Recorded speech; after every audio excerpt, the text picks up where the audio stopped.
अस्सलाम वालेकुम, मैं हूं डॉक्टर किरण और आप देख रहे हैं मुझे इमरान हेल्थ केयर के प्लेटफॉर्म से। आज का हमारा टॉपिक है, क्या एक जवान मर्द बड़ी उम्र की औरत से शादी करे तो बूढ़ा हो जाता है?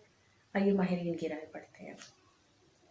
जवान मर्द और बूढ़ी बीवी कैसा रहेगा? कहा जाता है कि अगर कोई जवान मर्द अपने से बड़ी उम्र की औरत से शादी करता है तो वो जल्दी बूढ़ा हो जाता है, जबकि औरत जवान हो जाती है। इसकी कोई हकीकत नहीं।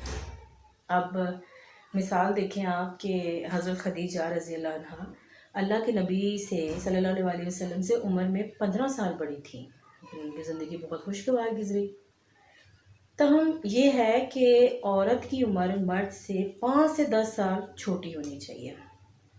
उसकी वजह क्या कि औरतें जो हैं वो बच्चे पैदा करने की वजह से औरतों के जिस्म जो है वो जल्दी ढल जाते हैं, उनकी कशिश कम हो जाती है। तो इसलिए अगर औरत जो है वो मर्द से छोटी होगी तो उसकी जो कशिश है वो ज़्यादा देर तक बरकरार रहेगी और जो उसका ढलने का प्रोसेस है, एजिंग प्रोसेस है, वो थोड़ा स्लो रहेगा।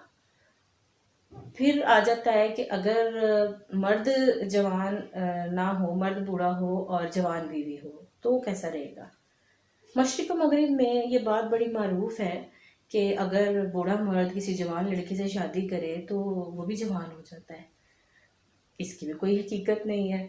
और लेकिन जागीरदार और बड़े सरमायादार जवान होने के लिए लड़कियों से शादियां करते हैं। हकीकत ये है कि उम्र के फ़र्क से ना तो कोई जवान मर्द बूढ़ा होता है, ना ही कोई बूढ़ा मर्द जवान हो सकता है। आज की वीडियो के लिए इतना ही। इंशाल्लाह फिर बात करेंगे किसी नेक्स्ट वीडियो में, किसी और टॉपिक को डिस्कस करेंगे। अपना बहुत ख्याल रखिएगा, दुआ में ज़रूर याद रखिएगा। अल्लाह हाफ़िज़।